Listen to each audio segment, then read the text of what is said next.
지난주 서울의 어느 대형 교회가 예배를 강행하겠다는 발표를 하자 그것이 뉴스에 등장하게 되었고 수많은 사람들이 비난의 글을 남기게 되었죠.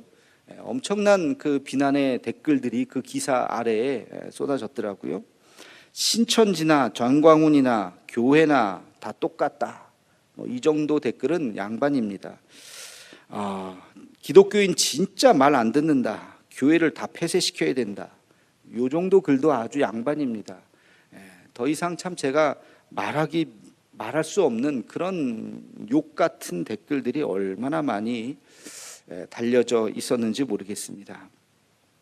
우리가 신천지 집단을 비난하는 이유도 이런 국가적인 비상사태에서 국가의 요구에 제대로 협조하지 않고 거짓말하고 하는 그런 모습을 보면서 자기들의 이익만을 대변하려고 하는 방역에 꼭 필요한 정보를 제공하지 않고 하는 그런 모습을 보면서 우리도 얼마나 그 집단을 비난을 했습니까? 저는 이 신천지 집단이 지금 하고 있는 이 모습을 보면서 200년 전에 일어났었던 황사영의 백서 사건이 생각이 났습니다. 제가 언젠가도 한번 말씀을 드렸던 기억이 나는데요. 1801년에 신유박해가 일어났습니다. 그래서 이 조선은 천주교를 박해하기 시작했습니다. 그 당시에 총박맞았던 유학자였던 황사영이라고 하는 젊은 학자가 천에다가 몰래, 그러니까 뭐 돋보기로 봐야 볼 수 있는 글자예요. 몰래 저거를 북경에 있는 카톨릭 주교에게 전달을 하다가 발각이 됐어요. 전달이 되지 않고 중간에 발각이 돼가지고 난리가 난 사건입니다. 저 일 때문에 얼마나 많은 카톨릭이 핍박을 받고 그랬는지 몰라요. 왜 그랬느냐? 저기 어마어마한 내용이 쓰여져 있었기 때문입니다. 무슨 내용이냐면 매우 충격적인 내용인데요. 황사영은 뭐라 그랬냐면 그 북경에 있는 주교에게 쓴 편지, 지금 현재 일어나고 있는 조선의 이 기독교, 카톨릭이죠. 카톨릭 핍박의 상황을 자세하게 전반부에는 묘사를 했습니다. 잡아가고 주문모 신부가 외국 그 프랑스 신부가 잡혀서 죽고 하는 그런 내용을 막 잔인하게 죽음을 당했던 내용을 앞부분에 쓰고 이 나라는 지금 조종이 엉망이다. 너무 약해 빠져 있고 지금 서양의 신부님에게 부탁하는 거예요. 서양의 원구를 청해서 지금 조선을 공격한다면 조선은 금방 무너지게 될 것입니다. 청나라의 도움을 청해서 조선을 굴복시켜서 이 땅을 멸망시키고 이 땅에 하나님의 나라를 세워야 됩니다. 천주교를 믿는 나라를 만들어야 됩니다. 이런 내용이었어요. 그러니까 조정에서 그 내용을 보니 이게 뭐 이 나라를 멸망시키라고 지금 이 천주교 무리들이 이게 지금 하는 짓거리가 정상이 아니잖아요. 그러니까 얼마나 많은 핍박을 가했겠습니까? 우리 개신교는 100년 후에 들어왔기 때문에 1800년대 후반에 들어왔기 때문에 그렇게 큰 고종시대였기 때문에 큰 핍박을 받지는 않았는데 100년 전에 먼저 들어온 이 천주교는요 어마어마한 핍박을 그 당시에 또 제사를 지내지 않는, 지금은 천주교가 다 제사도 지냅니다만 그 당시는 제사도 안 지냈죠. 그래서 그것 때문에 얼마나 많은 핍박을 받았는지 몰라요. 아무튼 이런 일 때문에 큰 어려움을 당하게 되었습니다. 여러분 어떻게 생각하십니까? 국가가 어떻게 되든 교회만 살아남으면 돼 라고 생각하십니까? 수많은 사람들이 바이러스에 걸려서 죽든지 말든지 우리 조직을 살리면 돼 라고 생각하는 이 신천지 집단의 생각들, 200년 전에 황사영이 생각했던 그 모습, 이 나라는 빨리 없어져야 되고 중국이 다스리던 서양이 다스리던 누가 다스리던 상관없고 여기에 하나님을 믿는 왕국만 건설하면 된다 라고 만약에 생각한다면 여러분 어마어마한 착각인 것입니다. 교회와 국가가 전혀 별개의 기관일까? 국가가 어떻게 되든 교회만 살아남으면 될까? 이게 성경의 가르침일까? 여러분 그렇지 않습니다. 성경은 결코 그렇게 말하지 않습니다. 여러분 한번 성경을 한번 가만히 생각해 보세요. 모세 시대에 금송아지 사건이 일어났습니다. 하나님이 진노하셨습니다. 그럴 때 그래서 하나님께서 이제 이스라엘 백성들을 심판하시겠다고 그랬습니다. 그때 모세가 뭐라 그랬을까요? 우리 출애굽기 32장 31절과 32절 말씀입니다. 출애굽기 32장 31절 32절 말씀 우리 함께 같이 읽어보겠습니다. 시작. 모세가 여호와께서 다시 나아가 여짜오되 슬프도소이다. 이 백성이 자기들을 위하여 금신을 만들어 싸우니 큰 죄를 범하였나이다. 그러나 이제 그들의 죄를 사하시옵소서. 그렇지 아니하시오면 원하건대 주께서 기록하신 책에서 내 이름을 지워버려 주옵소서. 아멘. 여러분, 하나님 저들을 용서해 주세요. 저들이 지금 한 저 엄청난 우상 숭배의 저 죄, 하나님 화나시죠? 알아요. 그러나 주님 저들을 용서해 주세요. 제가 이렇게 간곡하게 기도하지 않습니까? 만약에 저들을 용서하지 않으시거든 나도 같이 저들과 함께 나도 같이 죽겠습니다. 내 이름을 생명책에서도 지워버려 주세요. 여러분, 이 지금 모세의 이 기도의 절절한 마음을 아시겠죠? 이 민족을 얼마나 사랑하는지. 저들이 죽던 저 우상 숭배하는 저것들 다 죽어야지. 하나님 나랑 다시 시작합시다. 나랑 다시 처음부터 시작합시다. 모세가 그렇게 하지 않았다는 거예요. 여러분, 이 눈물로 호소했었던 이 모세의 이 마음, 민족을 사랑하는 이 모세의 마음을 우리는 기억해야 됩니다. 자, 조금 뉘앙스는 다르지만 예수님께서 이렇게 말씀하신 적이 있습니다. 마태복음 22장 21절 말씀입니다. 우리 함께 같이 읽겠습니다. 이르되 가이사의 것이니이다. 이에 이르시되 그런즉 가이사의 것은 가이사에게 하나님의 것은 하나님께 바치라 하시니. 아멘. 가이사의 것은 가이사에게 하나님의 것은 하나님에게. 여러분 이 말씀의 배경은 잘 아시겠죠? 가이사는 누구죠? 로마의 황제를 이야기합니다.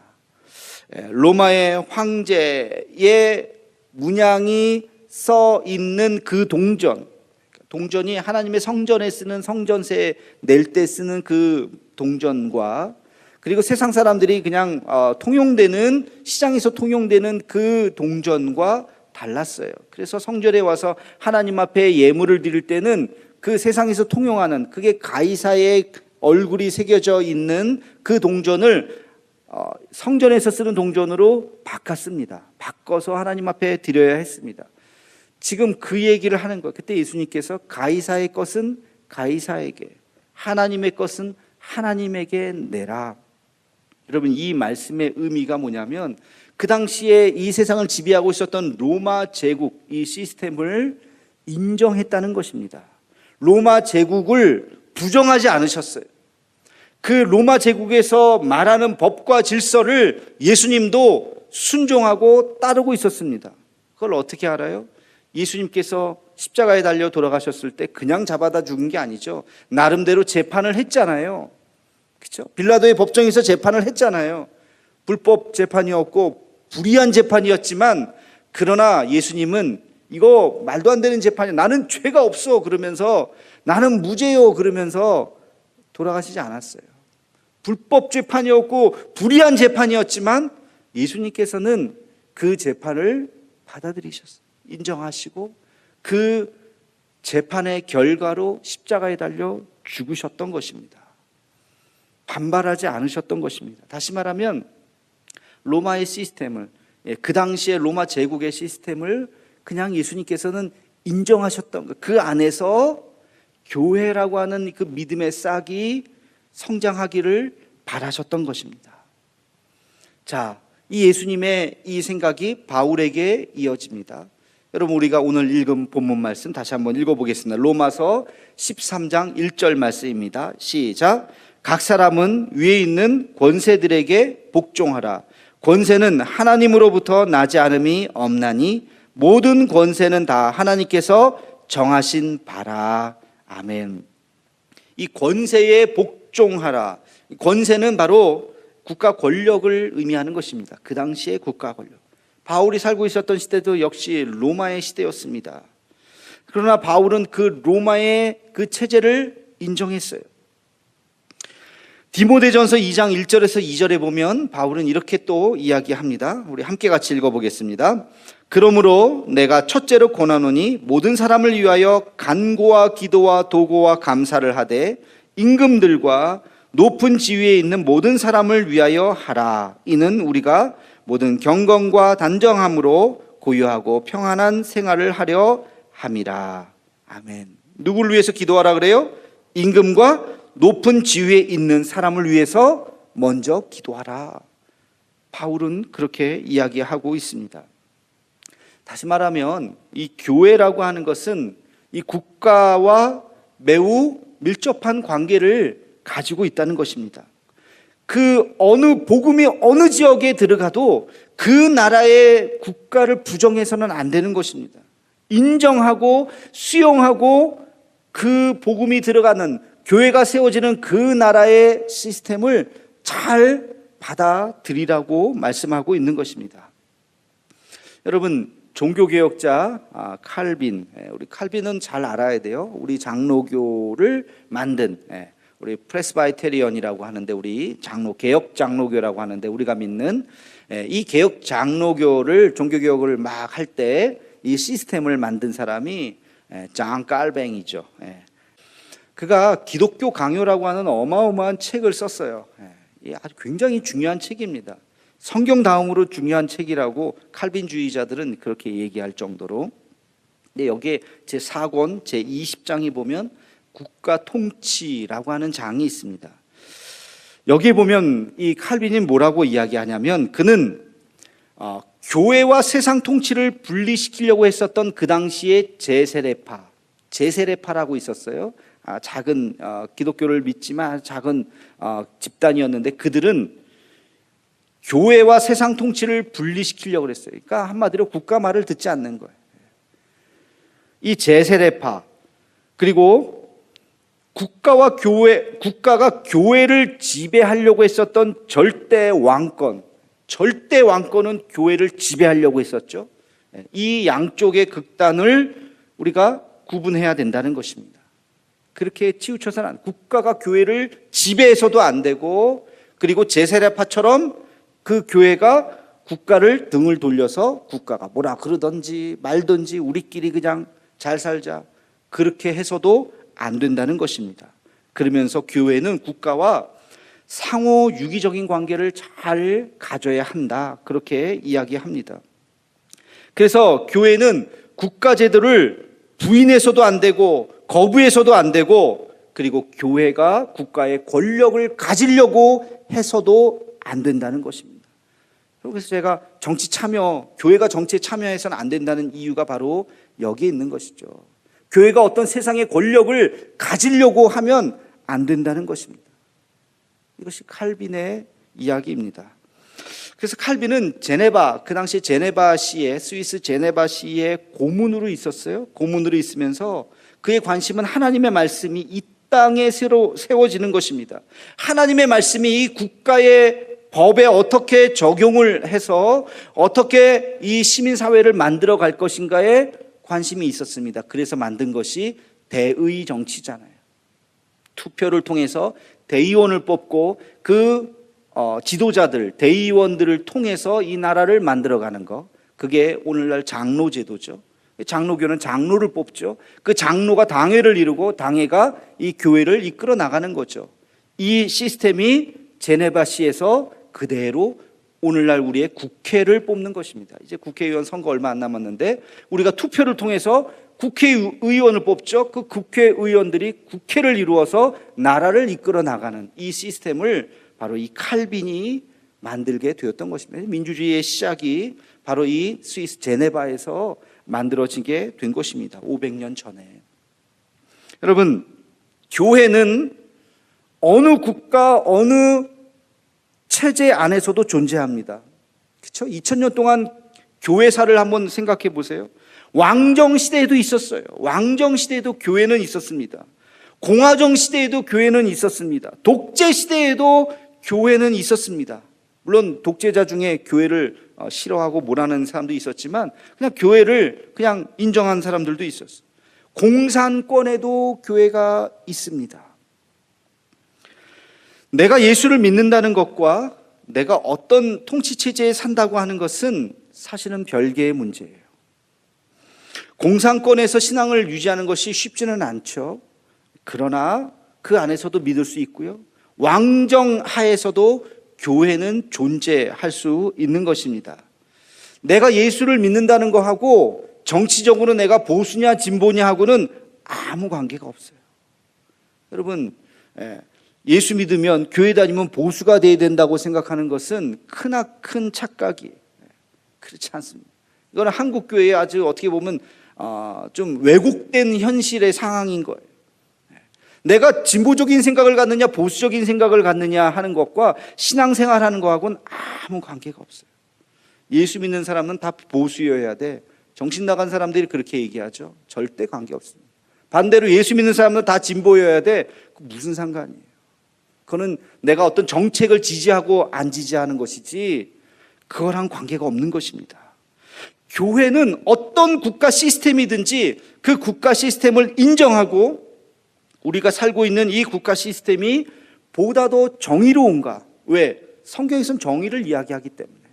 보다도 정의로운가? 보다도 공정한가? 보다도 성경적인가? 보다도 약한 자들을 보호하게 되는가? 보다도 친자연적이고 보다도 평화를 더 추구하는가 하는 것에 우리가 관심을 가져야 하는 것입니다. 그래서 교회, 국가의 정책에 우리는 돕고 협력하고 또 때로는 선도에 나가기도 해야 하는 것이죠. 여러분, 그런 관점에서 생각해 보면 이 신천지 집단은 얼마나 미성숙한지 몰라요. 교회와 국가의 관계가 뭔지 어떻게 대해야 되는지 전혀 생각이 없습니다. 그들이 말하는 것은, 그들이 주장하는 것은 성경적이지도 않고 신학적이지도 않고 목회적이지도 않아요. 아무 생각이 없는 집단들인 것 같아요. 자기들이 집착하는 14만 4천이라고 하는 그 성경에서 말하는 상징적인 숫자를 실제 숫자로 착각을 해서 그 14만 4천만 구원받는다. 현세 구원, 영생 불사, 죽지 않는다면서요. 거기에 그 구원에 대한 욕망이에요. 그거는 죽지 않으려고 하는 구원에 대한 욕망에 가득 차서 매우 이기적인 구원관을 가진 사이비 이단 집단이 그들입니다. 일반 종교로서도 인정할 수가 없어요. 사이비 섹트에 불과한 거. 얼마나 가정을 파괴하고, 여러분들 많은, 이제는 뭐 우리 전 국민이 그 신천지 박사인 것 같더라고요. 뭐 다 저보다도 더 많이 아시는 것 같더라고요. 얼마나 가정을 파괴하고 이혼을 조장하고 자식을 버리게 하고 부모를 버리게 하고, 그게 무슨 우리가 믿는 기독교는요, 이 국가의 이런 비상사태에 대해서 우리는 적극적으로 협조해야 되는 것입니다. 지난번에도 말씀드렸지만 교회가 예배를 본당에서 드리느냐 안 드리느냐에 대한 결정은 그것은 개교회의 당의 권한이에요. 이건 지난번에 한번 말씀을 드렸어요. 우리는 천주교처럼 위에서 중앙에서 결정해서 쫙 그렇게 해. 뭐 그렇지 않습니다. 우리 개신교는 각 하나하나가 다 우리가 결정할 수 있는 거예요. 우리가 오늘이라도 내일부터 모든 게 다 정상입니다. 그러면 그렇게 할 수도 있어요.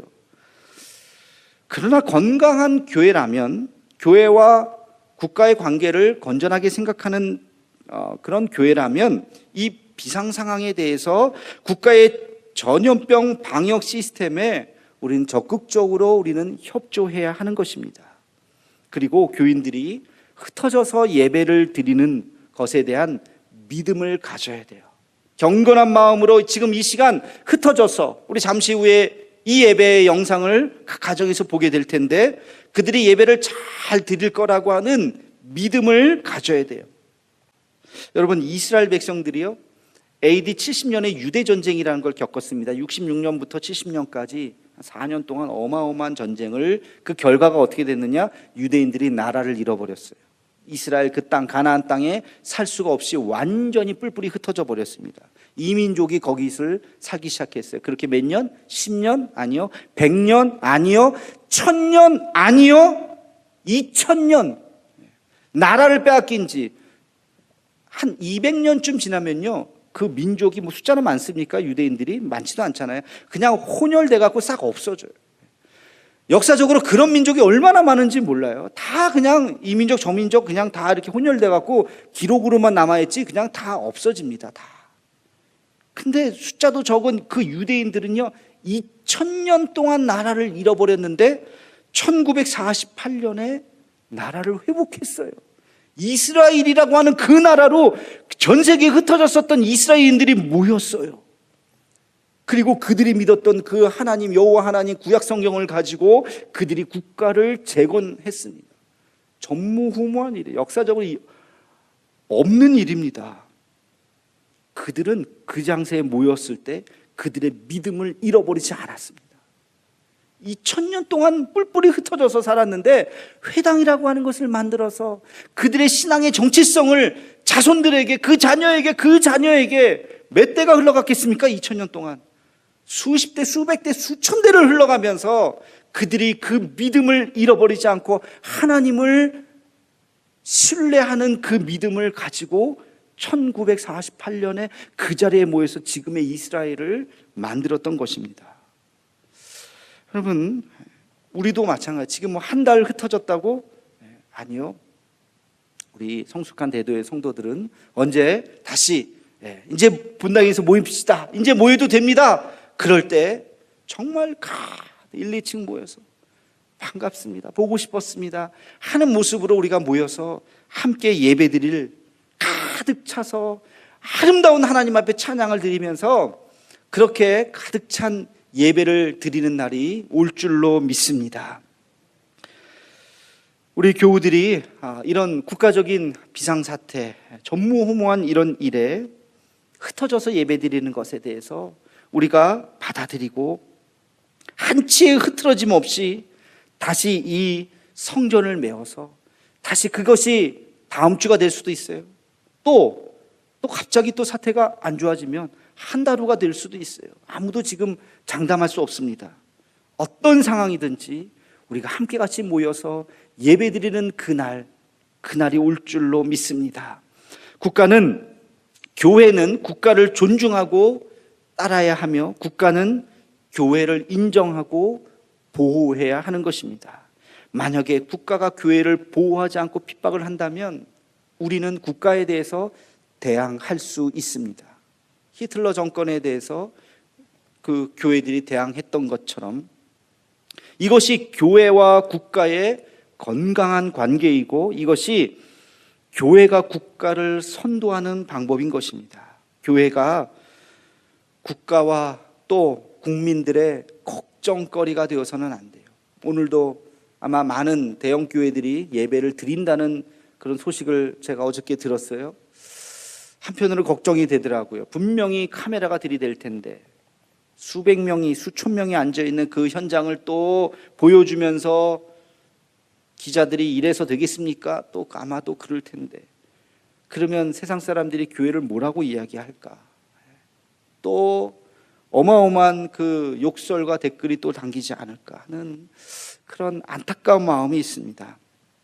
교회는 국가에 인정받을 때 국민들의 마음을 사는 것입니다. 저는 그것이 복음 전도의 길이라고 생각해요. 하나님 나라의 이것이 확장인 것입니다. 여러분, 우리가 힘들지만 조금 더 참고 대한민국의 우리가 자랑스러운 국민인 것을 또한 동시에 가슴에 새기고 그리고 우리가 적극적으로 이 시책에 또 동참을 하고 그리고 언젠가 다시 만나는 그날 우리가 다시 이 아름다운 성전에서 하나님을 찬양할 수 있는 우리 모두가 되기를 주의 이름으로 축원합니다.